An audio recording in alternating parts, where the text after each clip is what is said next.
রোজা যারা আমরা রাখবো তাদের ব্যাপারে কি পুরস্কার?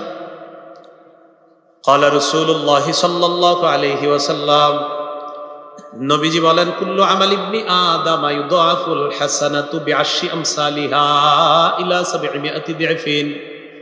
ক্বালা আল্লাহু তাআলা ইল্লা আস-সাওম ফাইন্নাহু লি ওয়া আনা আজজি বিহি।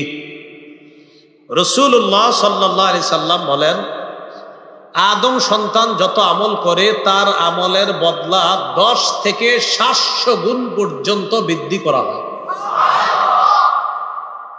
আল্লাহ বলেন রোজা ছাড়া। কি ছাড়া? মানে রোজার সওয়াব 10 থেকে 700 এমন না। রোজার সওয়াব 10 থেকে 700 এমন না। আমরা আমল করব, তো নবীজি বলেন তোমাদের এই আমল 10 থেকে 700 আল্লাহ চাইলে বাড়াবে, আরো বাড়াইতে পারে। কিন্তু আল্লাহ বলেন রোজার বিষয়টা এমন না।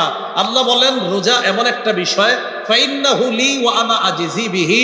রোজা আমার, রোজা মানুষ আমার জন্য রাখে, আমার খুশির জন্য রাখে, আমাকে খুশি করার জন্য রাখে।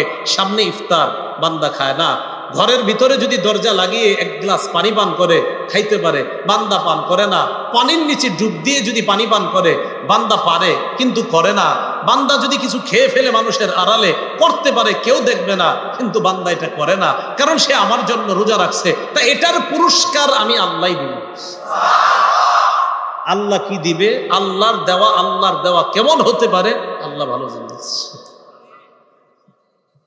কিছু আমল নামা তো আল্লাহ লেখায়, রোজার ব্যাপারে আল্লাহ কয় আরে এটার পুরস্কার আমি দিব। রব যত বড়, রবের পুরস্কার তত বড়। সুবহানাল্লাহ।